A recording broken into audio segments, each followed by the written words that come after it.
Hey Kyle, how about a general discussion? Doing video requests, and this one's from old Che Guevara, David Brown. Hey Kyle, how about a general discussion on the state of society comparing music from the 60s, i.e. Dylan, to modern artists in the charts? Okay, so let's see if I can remember that. General discussion, state of society, comparing music from the 60s to modern artists. Okay. It's funny, I was kind of thinking about Bob Dylan the other day because I was on my car and listening to the radio, and they had that Wallflower song, Jacob Dylan, like One Flashlight. And I was thinking, like this is Jacob Dylan, Bob Dylan's son. He wanted to be music like his daddy because his daddy is this big icon. It's interesting, all the biggest icons of anything, like their kids get into it. Of like most of the industries, it's like being an icon and something, being the greatest ever at something, like you have so much passion for it that it just overflows onto your kids. But yeah, I was listening to him and I was like, yeah, this is just a knockoff, It's just like he wanted to be a singer because he wanted to be a singer, and a lot of people do that kind of stuff. They want to be something just because their dad did it, or it's the thing that people in the town do, and it's just the easiest thing, the natural progression, because that's what they are, what they do. Like in the good old days, if your dad was a tailor, you're going to be a tailor. That's why your last name, the Carpenters, the Taylors, the Smiths. So anyway, state of society. I think the state of society. Now you're talking about music and pop culture type of stuff in the state of society, and not so much socioeconomics and that kind of stuff. So I'll kind of try to keep it towards that side, because I think in terms of socioeconomics, our society is in a state of decadence, meaning it's in a state of, in a lot of ways I agree with Bill O'Reilly's, talking points is of the position that we're of a nation of decline. I do think we're in a nation of decline.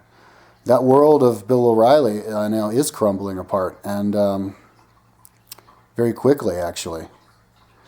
And I think next year, actually, I think 2015 is going to be big, but I think 2016 and 2017 are going to be the big years where people are going to be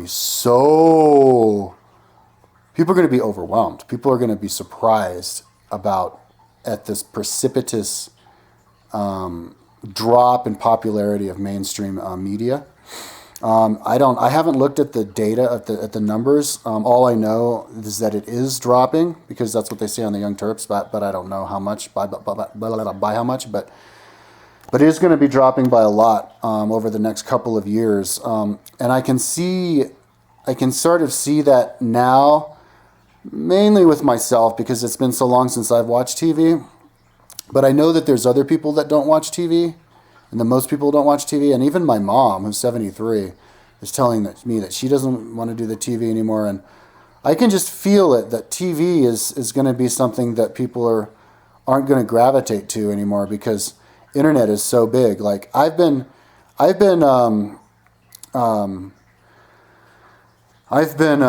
monitoring YouTube very closely for the last, extremely closely, I would say, since the late 2008 when I started making YouTube videos, and I've noticed over the last year, I haven't really been on YouTube over the last year. So since I kind of retired from YouTube a year ago or whatever, 2 years ago, there have been a lot of new YouTube channels. I mean, a lot of people started doing YouTube channels. There was a lot of living in the van YouTube channels. A lot of younger people just doing like life vlog type of channels, and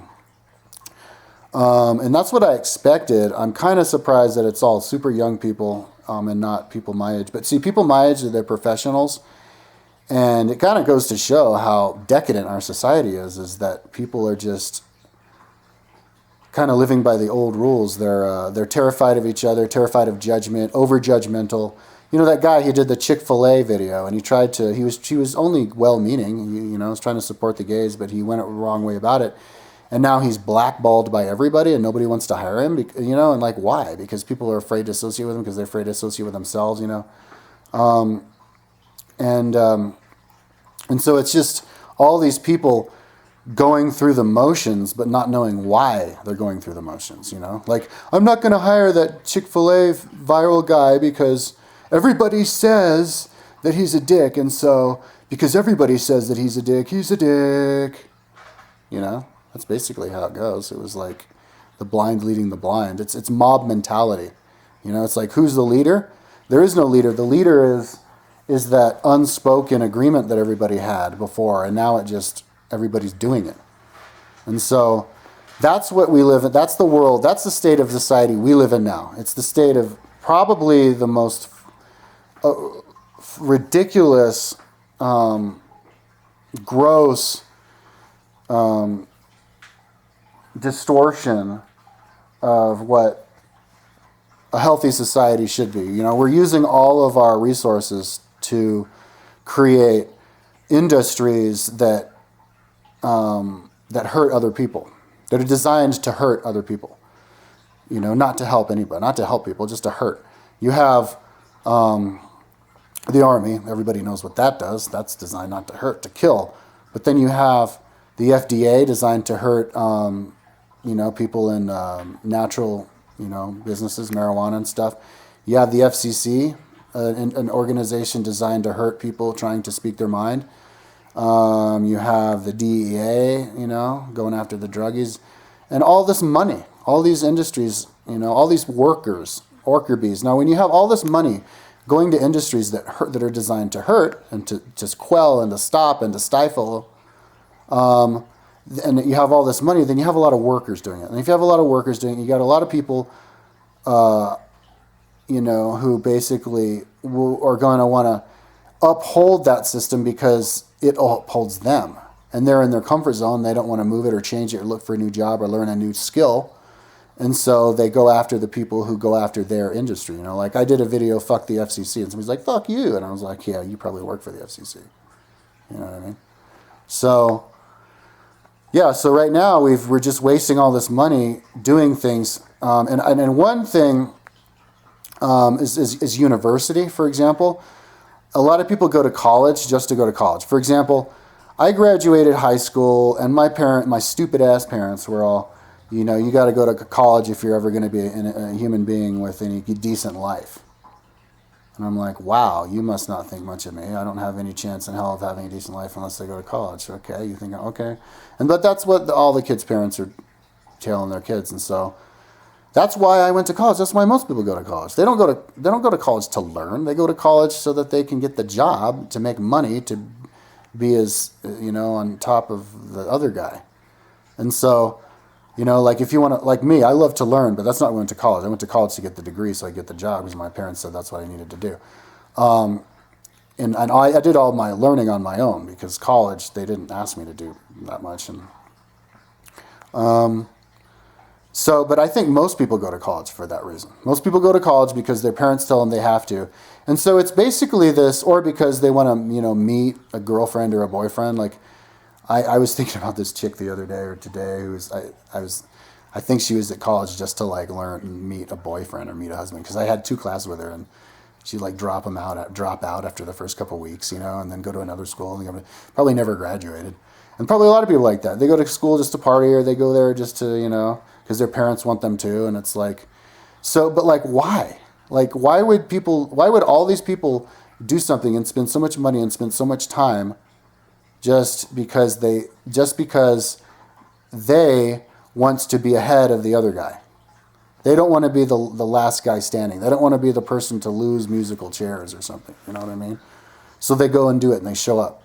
But they don't go and show up to learn or to become a better person. And so that's decadence. That's what decadence is. Decadence was the thing that destroyed the Roman Empire.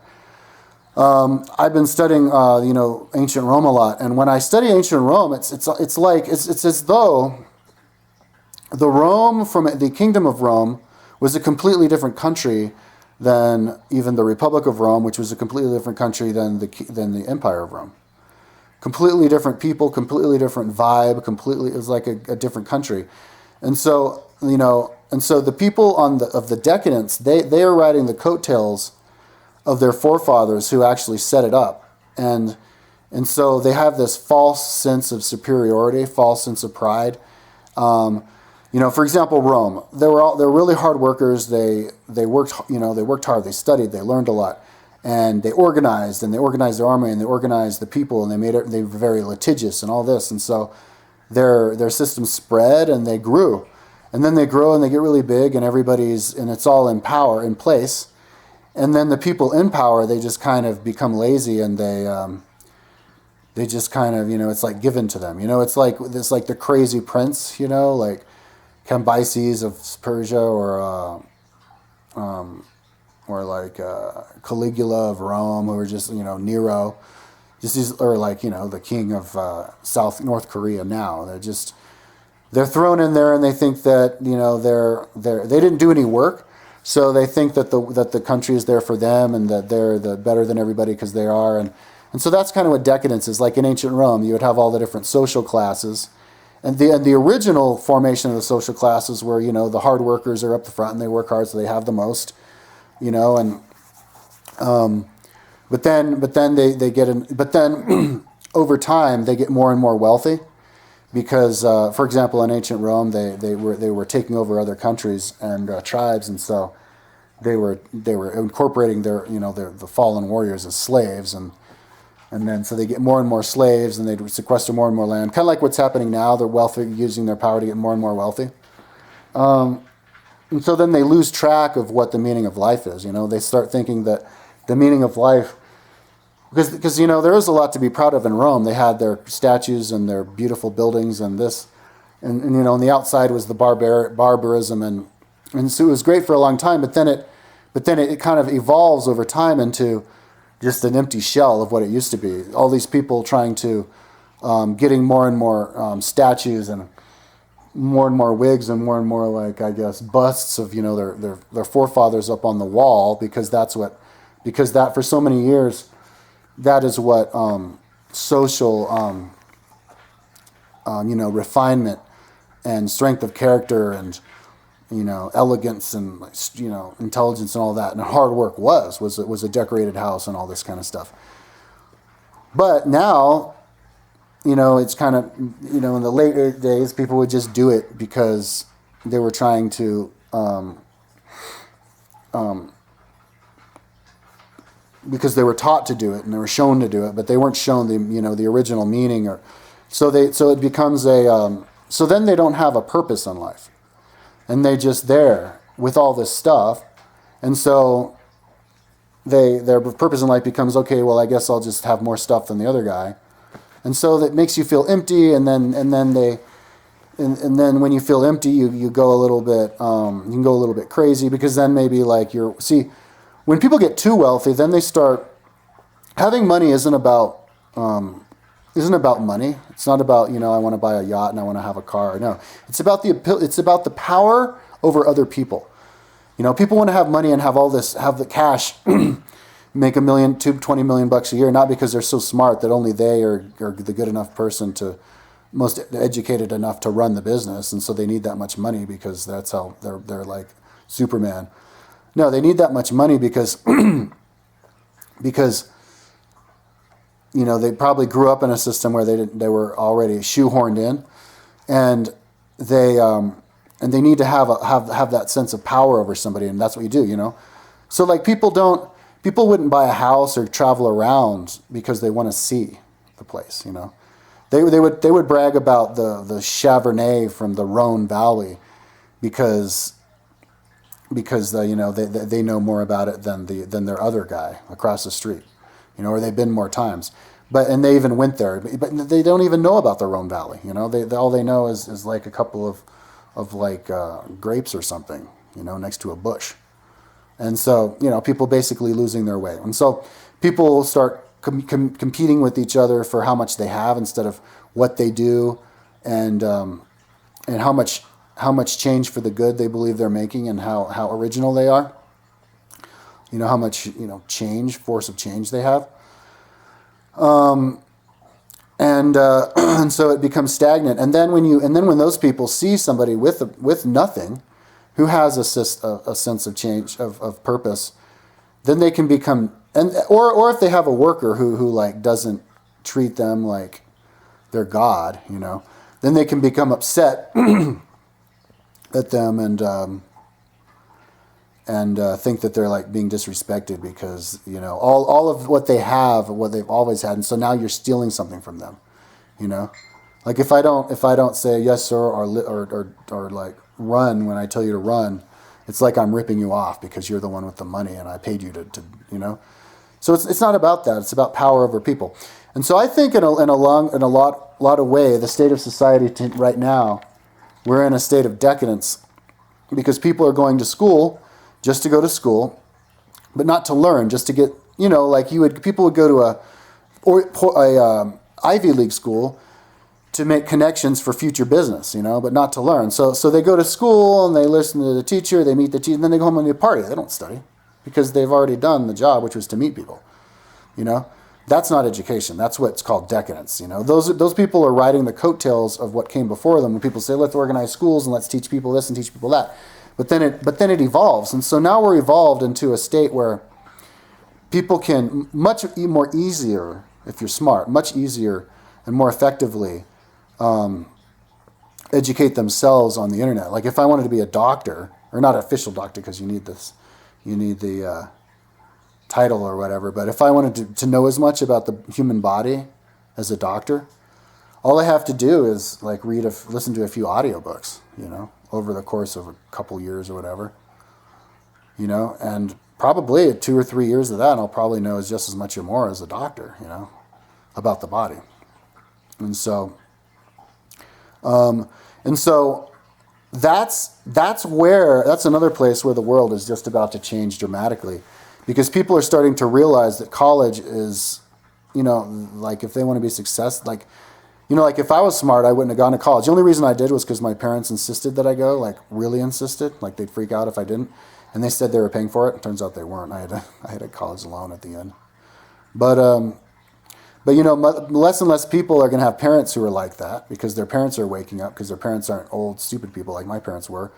And they're waking up. And so, for example, like in Ivy League schools now, the only people in the graduate programs getting masters in Ivy League schools are kids of super wealthy people from third world countries who are like, yes, my son went, graduated from the, masters from Harvard School of Business, so they're like, oh, wow, yeah, let's make him Minister of Finance in bumfuck nowhere country, because it's not about education. It's about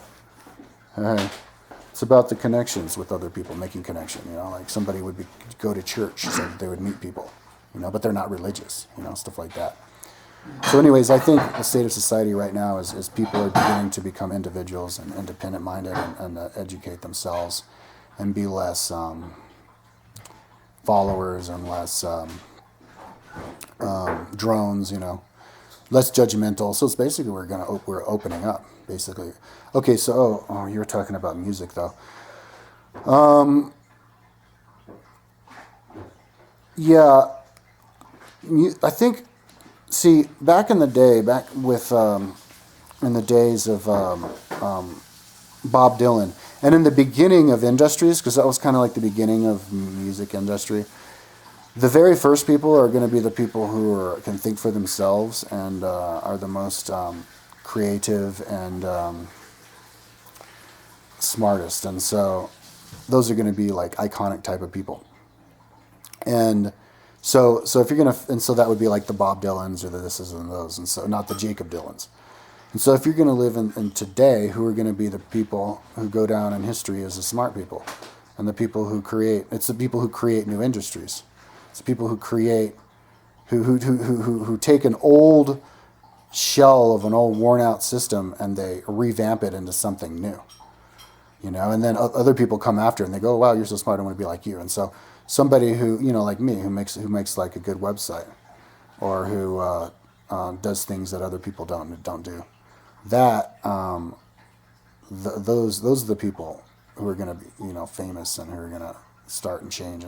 And so that's where we're at now. We're like, are you one of these people just going through the motions, or are you an individual doing your own thing and not paying attention? Because people still are not thinking for themselves, like they're like, judge each other by how much money they have or how many subscribers they have or whatever. But that's just about to change, like, for example, I think I'm pivotal. I'm pretty pivotal. I'm in a pretty good position because, my website, I'm not done with my website and I have a couple more years to go on it. But like I said before, there's a couple more years until people wake up. So by the time my website is polished, people will be ready for my website. And I'm not the only one too. There's probably other people. And so it's this whole changing of the guard. It's this whole, people are going to be moving from mainstream media to YouTubers. But I think that the precipitous fall of mainstream media is going to be faster than the replacement of the internet media. What I'm saying is, people will suddenly stop listening to their great masters, Bill O'Reilly's and all these guys, and then they'll go to the internet. But they'll be like, but wait, who are the icons? Who are the leaders? Who are the people who everybody talks about? Because people think like that. People are followers. They want their guiding light. They're Jesus. You know what I mean? And so for a little bit, there's going to be a void, I think. In terms of super individual thinkers, and I think people are going to realize that the more individual you are, and the more like original you are and creative you are, that is basically the same thing as creating your very own niche out of thin air. And in the past, you couldn't do that because of judgmentality. That just meant you're crazy. But when people have open minds, they go, oh, wow, I hadn't thought of that. Instead of going, oh, wow, you're doing something outside, you're weird, I don't like you. They go, oh, wow, look at that, let's look at it. And then it fades away. For example, somebody might have a new sound, and then you have a one-hit wonder because they have that sound. Or maybe you would have like a one-album wonders because they have that sound. And then they move on. But we're not in the age of icons anymore or at least in music, because there's so many sounds, So if somebody has a new sound, they're not going to have a whole album to get their leech off of like 10, 20 years ago. They'll have one song, and that's it. And then they'll have to move on. But that's a good thing because then it can teach us all to be more well-rounded. And so somebody can be like, I want to be the greatest musician, the greatest athlete, the greatest scientist, the greatest artist the world has ever seen. Every single one of those, the greatest. And you can do that because in a way, because you could say, I'm the greatest musician today because I made that one song, because I had the sound. And then you move on. You don't have to waste your life beating your head against the wall trying to find that sound again. You just move on, and then maybe you could strike gold with something else. And so it kind of takes away competitiveness, because you don't feel sorry for somebody for not being the top dog anymore, because there's always a new top dog. So it's not like a failure to fall down and do something else. It's more like a natural evolution that you expect everybody to do, and then you expect them to do better, and then everybody does better, and everybody's more even, and then you have a healthy society. You don't have one of these stagnant, sick societies like like I was in Santiago, where you have the rich people can go skiing, nobody else can do anything. Or like, I don't know, Libya, Gaddafi's got all his whores, and everybody else is like masturbating in the tunnels or something. I don't know, bad analogy, but so yeah, that's basically the state. It's basically the dissolving of iconic people who everybody else follows, being replaced by all these different leaders, taking turns being the leader and doing this, doing that, and learning for themselves. But that means we're going to have to redesign our economic system, because so much of our economy is fueled by useless industries like university, college, war, FCC, FDA, regulatory institutions. We need to replace, but there's always work to be done. Everybody knows that. So we just replace it with street workers fixing streets and people showing up at social events, like competitions, speaking competitions, singing competitions, racing, fighting, this kind of stuff. So that's basically where we're at right now. We're right at the precipice of iconic, like the fall of Rome, the fall of the king.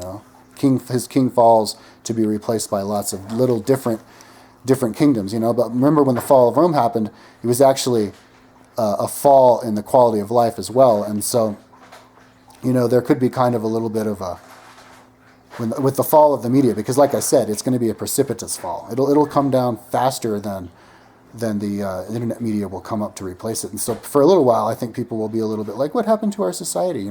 Like there will be less common knowledge names, because in order to have a common knowledge name, you'd have to be kind of in a niche group. So it will help kind of clickify, make niche groups, which is in its own way, a good thing. Cliques, bring people together. So, but as far as music, electronic music is really good. Finally, for the longest time, Americans had like a lock on all the good music, and nobody else could make good music. Like Romanians were all like communists, and there were all these rules about what you could do. For example, in ancient Albania under communism, you weren't allowed to like stand up. Like when you there were only certain like 5 songs you could sing. It was like North Korea, it was like all these rules. But now, like in Romania, like my favorite musicians are Romanians, like Ina and Alexandra Stan. I've been listening to Ina and watching Ina and Alexandra Stan like all day long for the last 2 days. Best shits in Romania. Best music videos are from, sexiest music videos are from the Ukraine, and the music, and Russia. It's all coming out, and so fanning out, and so it'll continue. It'll go into movies, and movies can especially get that way because of historical movies. History is all over the world, and so yeah. So new musical sounds, I think will be started to pop up. A lot more complex sounds that would kind of confuse or make people nervous before. A lot more intense music. Like you could have like lots of intense, but that could be like relaxing. In the past it would like jar you, but in the future the relaxing music will be like, and it'll be like, and the songs will be like really fast speaking, yelling people, but not angry, just yelling so you can hear them, and speaking really fast to get their points across fast. It's like a general growth and everything. Anyways, okay, I think that's enough. Peace out.